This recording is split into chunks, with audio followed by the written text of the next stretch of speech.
And it's quite difficult, actually. It's quite a difficult thing to talk about, I think, because it's quite a difficult thing to come out and march on a Reclaim the Night march. And it's quite a difficult thing to stand up as a woman and say this isn't good enough.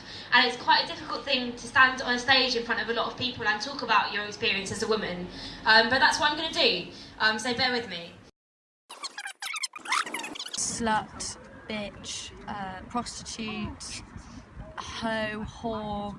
But now, like, if anyone tried to like slap my bum in a club, you just think, why are you doing that? It's not like, I'm not grabbing your penis. Get off me. Don't touch me. It will always be like beeping and be like, wait, which is, okay, right, I get what you're doing. You're with your mates, you're trying to intimidate me. That's what you're doing. You're trying to like have a laugh, have a giggle, whatever. But then it's really funny if you say fuck off, like, or go away. And then it's from being called like, oh, hey, beautiful, like all of this stuff that's supposed to be charming, then you get fuck off, you're a fat slag. No one's ever told their story on their wedding day about oh, it all started when I shouted out the car to your mum, nice arse love. Like, just doesn't happen, does it?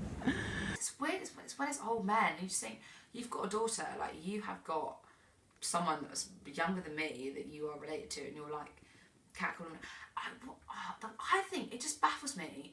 And then if you turn around and you're like, don't do that, or don't touch me like that, they just laugh in a pack mentality and they just get away with it. Of course, as soon as someone says to you, what are you doing? I'm not interested, they're going to be like, okay, you're a slag then, because you're not interested. Like, the word slag in our society doesn't, Yeah, like, how can I be a slag for like being like, you're grim, go away. I don't think any man has ever scored a date by shouting out of his car window, oh, nice tits. I should have the right to wear suspenders and a bra down the street if I wanted to, and not have someone else to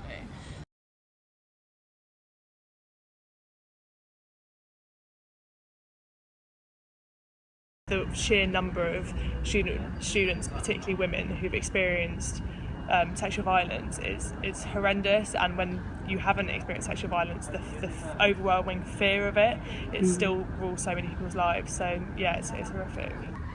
Anything that's not lit up now, so I'll choose to walk home, even if it's a longer route, I'll go somewhere where it's more lit up, or I know that more people will be around, even if it takes me longer to get home. Unfortunately for a lot of girls, sexual harassment for that is a daily part of our lives. Like, if you ask any girl, oh, how many times has a guy like touched your bum in a club, most girls will go, I actually don't know, it's been that many. Whereas, you know, a guy will chime and go, oh, I was touched, my bum was touched once. Like, that's horrible, but at least you know the number. Unfortunately, most girls don't know the number.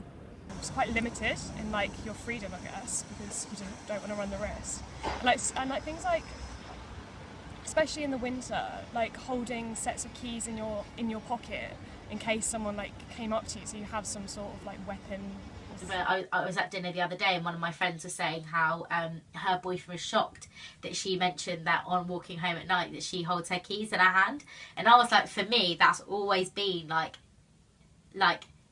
inherent in what I know to do. Like, you walk home, you have your keys in your pocket, you've got like the little kind of the blade bit out, and you're on high alert all the time. And I wouldn't put my headphones in, I'd be like sketchy, I don't know.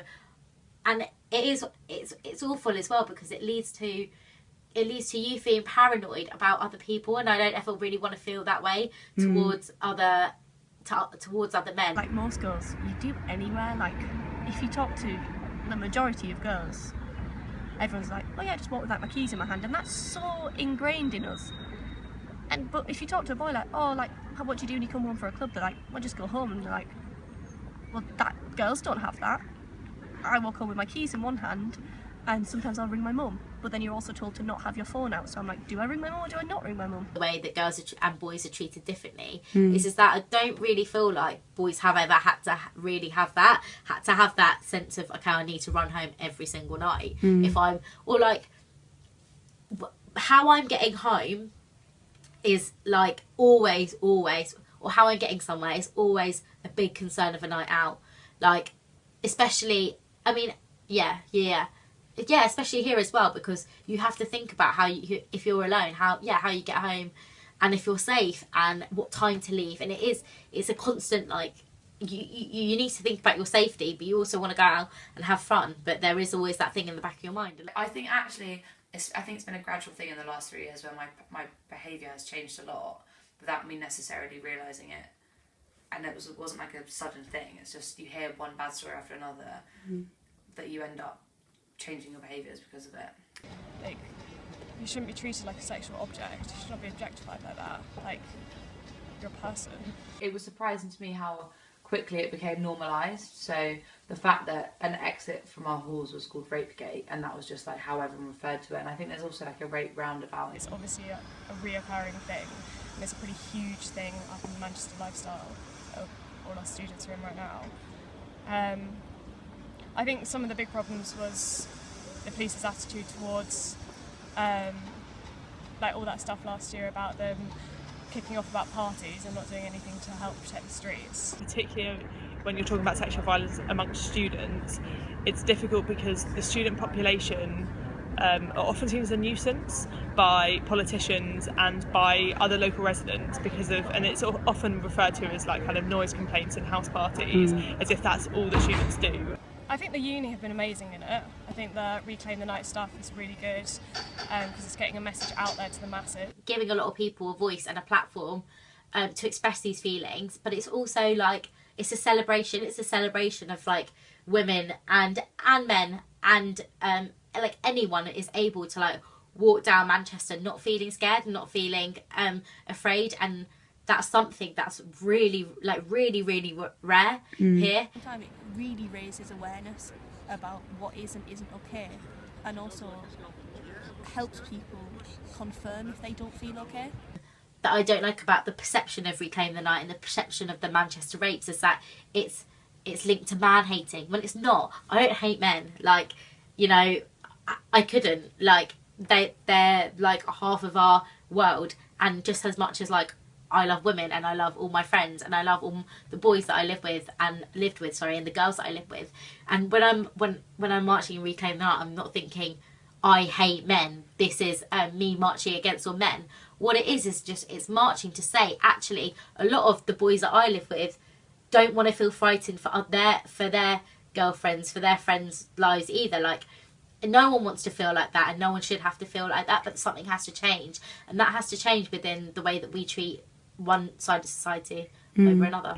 You have to see it as a wider movement, because when you individualise it and you just talk about individual experiences, it's terrifying, but it's about when you meet other people and realise that your experiences aren't, you're not alone in those, and people are there to kind of support you.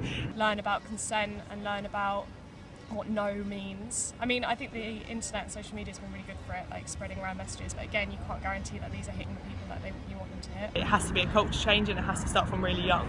So I think consent and healthy relationships just has to be on the curriculum from a really young age, and people have to be being taught to respect people's bodies and to respect their own bodies and understanding what that means and what a healthy relationship actually looks like. But I think there needs to be a change in how we view victims, so it's not such an embarrassing thing for someone to come forward and say I'm a victim of sexual violence, and there needs to just be no blame on them, because I think that's the main problem, is that even though there has been a change in the last few years, there is still this underlying, well, like, what were you wearing, or where were you out at night on your own, that you shouldn't really have been doing that, were you drunk, because that makes it confusing for the man. It's like, well, no, it doesn't make it confusing for the man. If someone says no, they say no. Like, if someone's too drunk to have sex with you, they're too drunk to have sex with you. That's the bottom line. So I think it has to be a change in how we perceive the victim, so that we can then be like, actually, no, it's not your fault. Because then and also I think if you blame the victim, you're almost dehumanising them, like slut shaming and saying to someone, it's your fault, you brought it on yourself. You're lacking the compassion to say, actually, no, something really horrible's happened to you. We need to support you. I genuinely don't think that sexual violence or sexual harassment has suddenly got loads worse. I think that just people are starting to realise and talk about it, which is good because it's the step towards starting to do something about it, I guess. It's that showing, it's that collectiveness, and that showing that unity. Just actively doing something, not just sitting back and saying, well, she should be wearing a short skirt.